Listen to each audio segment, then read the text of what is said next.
کہ یہ فارنرز ہیں، ان کو کچھ پتہ نہیں تھا، تو شاید وہ میری بات سن لیں. تو وہ خیر ان کے آفس گئی. اب دیکھیں ان کے آفس کا بیہیویئر دیکھیں تو این ڈی ٹی آفس والوں نے ساری بات سنی اور انہوں نے بہت سارے گفٹ ہمارے لیے تیار کر کے اس خاتون کو دیے. وہ خاتون گفٹ ہمارے پاس لے آئی، ہمیں وہ گفٹ دیے، اور ساتھ ہی اس نے میسج دیا کہ وہ کہہ رہے ہیں کہ یہ اماؤنٹ انہیں پے کرنی پڑے گی. خیر ہم بڑا امپریس ہوئے کیونکہ وہ اس اماؤنٹ سے کہیں زیادہ قیمتی تو وہ گفٹ ہی تھے. تو خیر ہم نے وہ بل پے کیا. یہ ان کے آفس کا ایک بہت ہی پولائٹ طریقہ ہے. اسی طرح کا سملر واقعہ پوسٹ آفس کا بھی ہے، وہ میں کسی اور سیشن میں آپ کو سناؤں گا، وہ بھی بڑا دلچسپ واقعہ ہے. خیر یہ وہ واقعہ جو چونکہ اس لڑکے سے ریلیٹڈ تھا تو میں نے آپ کو مختصر سا بتایا. اسی طرح ایک صاحب پوسٹ آف کرنے کے لیے آئے ہوئے تھے، اس کے ساتھ اس نے اسی طرح سے تعلقات بنائے اور اس سے بہت سے ڈاکومنٹس وہ لے چکا تھا مختلف بہانوں سے، اور ہمیں یہ بھی کہتا رہتا تھا کہ میں نے اپنے چھوٹے بھائی کو لے کے آنا ہے ادھر جاپان، اپنے پروفیسر سے کہیں کہ وہ انویٹیشن لیٹر دے دے میرے بھائی کے لیے. تو ظاہر ہے یہ اتنا آسان کام نہیں تھا.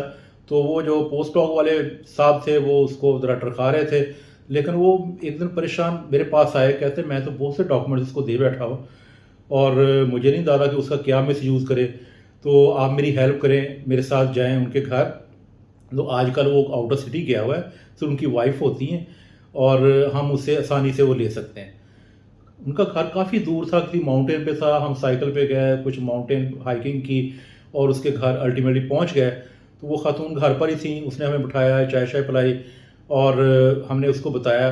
وہ جو پوسٹ آف والے صاحب تھے انہوں نے کہا کہ یہ اپنے بھائی کو لانا چاہ رہا ہے، اس کے لیے میں نے اپنے پروفیسر سے بات کرنی ہے اور پروفیسر نے ان قریب چلے جانا ہے، تو یہ بڑی ایمرجنسی ہے، تو یہ سارے ڈاکومنٹس ہمیں چاہیے.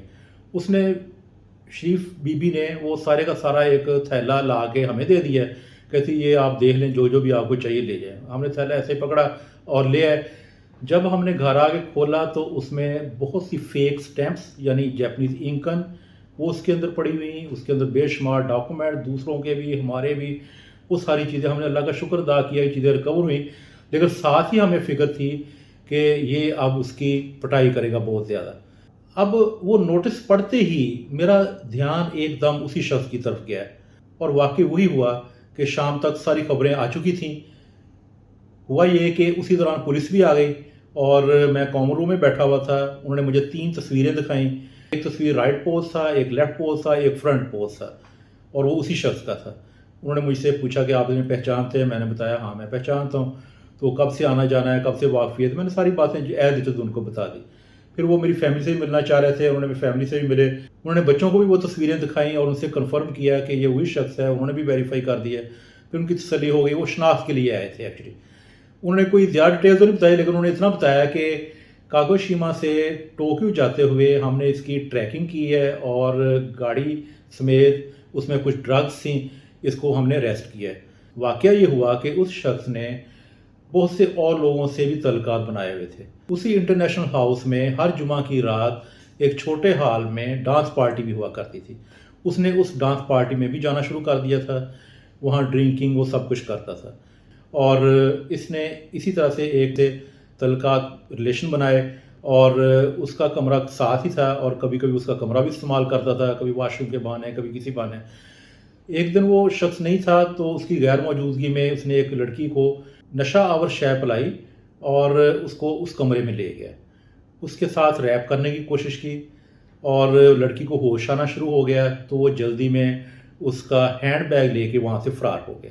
لڑکی کو ہوش آیا، اس نے پولیس کو اطلاع کی اور پولیس نے پھر ٹریکنگ کرتے ہوئے اسے ٹوکیو جاتے ہوئے راستے میں پکڑا. اب ہمیں پوری امید تھی کہ اس کی وائف آئے گی اور ہمیں ہیلپ کے لیے کہے گی، بچوں کو لانے کے لیے کہے گی اور شاید ڈائیورس کا بھی کہے. جب اس کی وائف آئی ہمارے پاس، میں اور میرے کچھ دوسرے ساتھی بیٹھے ہوئے تھے اور ان سے کہا کہ میری ہیلپ کریں. ہم کہا ہم ضرور آپ کی ہیلپ کریں گے، آپ بتائیں ہم کیا ہیلپ کر سکتے ہیں. جی وہ میرے ہسبینڈ کو اس طرح سے پولیس پکڑ کے لے گئی ہے، آپ اسے رہا کروا دیں. ہم تو سر پکڑ کے بیٹھ کے حیران رہ گئے کہ یہ کیا کہہ رہی ہے. تو ہم نے کہا بھی اس کو سزا ہونے دیں، اس کی غلطی ہے، اس نے ایک غلط کام کیا ہے، اس کو سزا ملنی چاہیے. تو لیکن وہ نہیں مانی، وہ انسسٹ کرتی رہی نہیں اس کو رہا کروائیں. تو خیر جب اس نے زیادہ انسسٹ کیا تو پھر ہم نے بہتر یہی سمجھا کہ اسے ہم تعلق نہ رکھیں. تو کافی عرصہ گزر گیا، ہمیں پتہ چلا کہ وہ جیل چلا گیا. اور جاپانی جیلیں بھی ایک طرح کا ٹریننگ سینٹر ہیں، وہاں پہ ان کی فوڈ کا خیال رکھا جاتا ہے، ان کے اخبار تک دیا جاتا ہے، ریڈیو ٹی وی ساری سہولتیں میسر ہوتی ہیں، ان کی ایکسرسائز کا سامان بڑا اچھا وہاں انہوں نے جیلوں کا لیونگ سٹینڈرڈ رکھا ہوا ہے۔ ایک لمبا عرصہ گزر گیا، ہم نے اس سے کوئی تعلق واسطہ نہیں رکھا اس کی وائف پہ۔ تو جب وہ رہا ہو گیا تو پھر اس کی وائف نے پھر ہم سے رابطہ کرنے کی کوشش کی، تو ہم نے خیر اس کی بات سنی۔ اس نے بتایا کہ میرا میاں رہا ہو گیا ہے اور دیکھیں اب وہ بہت زیادہ شرمندہ ہے، وہ آپ سے ملنا چاہتا ہے، معافی مانگنا چاہتا ہے، گورنمنٹ نے اس کو سزا بھی دے دی ہے اور اب آپ بھی اس کو معاف کر دیں۔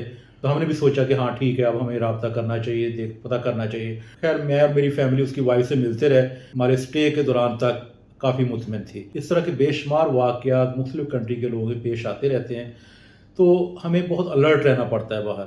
اور وہ بات بالکل صحیح تھی، ان کا جو وارننگ نوٹس تھا کہ کسی بھی اجنبی سے اس طرح سے، اور ہم نے پھر اس کے بعد ایک کرائٹیریا بنا لی ہے کہ ہم صرف اسٹوڈنٹس کے ساتھ ہی اپنے لنکس رکھیں گے، اور اگر نان اسٹوڈنٹ ہوگا بھی تو جس کے بارے میں پوری ریپیوٹ ہمارے پاس اچھی ریپیوٹ ہو، اس کی بیک گراؤنڈ ہو، اس کا کوئی ریفرنس ہو، تو پھر اس کے ساتھ۔ تو یہ بہت کیئرفلی ہمیں رہنا ہوتا ہے وہاں پہ، ادروائز کوئی لحاظ نہیں کرتا، اور 2 نمبری میں ایک سے بڑھ کر ایک سب آگے۔